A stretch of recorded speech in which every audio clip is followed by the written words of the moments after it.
Acting Homeland Security Secretary Chad Wolf will appear tomorrow before the House Homeland Security Committee.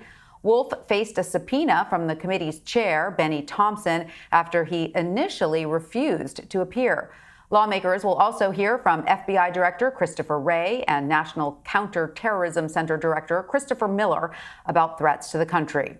The Department of Homeland Security tried to block Wolf's appearance. They say it is unlawful because he's awaiting confirmation before the Senate. However, a federal judge ruled Monday Wolf is unlawfully serving in his current position. That's a far cry from the only controversy DHS is facing right now under Wolf's stewardship.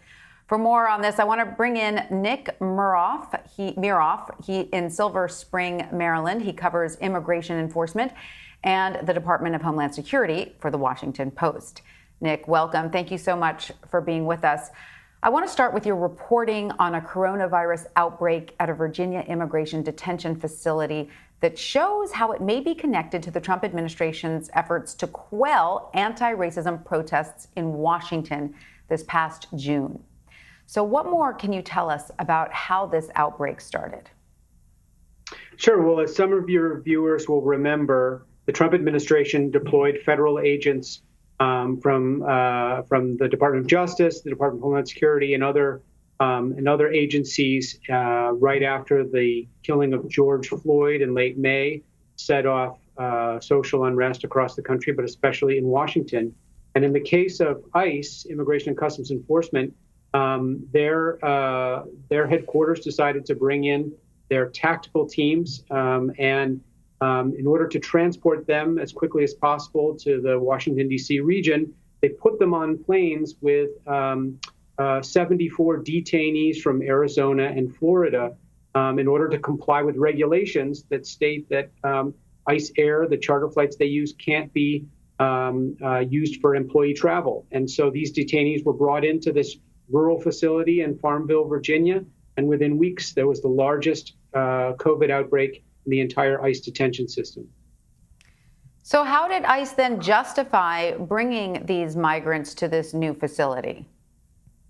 So ICE said that its intention with that transfer was to avoid overcrowding in Florida and Arizona, but our reporting found that facilities in those states weren't actually full, and in some cases were below 50%. The entire detainee population of ICE is down by about half since the start of the pandemic. And so clearly the purpose of that transfer, according to our sources, was to move these tactical teams as quickly and as easily as possible into the Washington, D.C. region so they could be deployed on the streets of the Capitol and particularly around the White House. Well, that's the other problematic element of this, because how is the president legally using DHS officials, particularly ICE, to control domestic protests involving U.S. citizens? Does he have the legal authority to do this? The administration does, although that is one of the things that Acting Secretary Chad Wolf is going to face a lot of questions about tomorrow. What we've seen under the Trump administration is really a shift, a turn inward for the Department of Homeland Security as its role in sort of combating terrorist threats has kind of taken a back seat to a more prominent domestic role. And as part of that, the administration has used federal officials and agents to respond to social unrest and to really carry out some of the key parts of the Trump policy agenda, particularly immigration.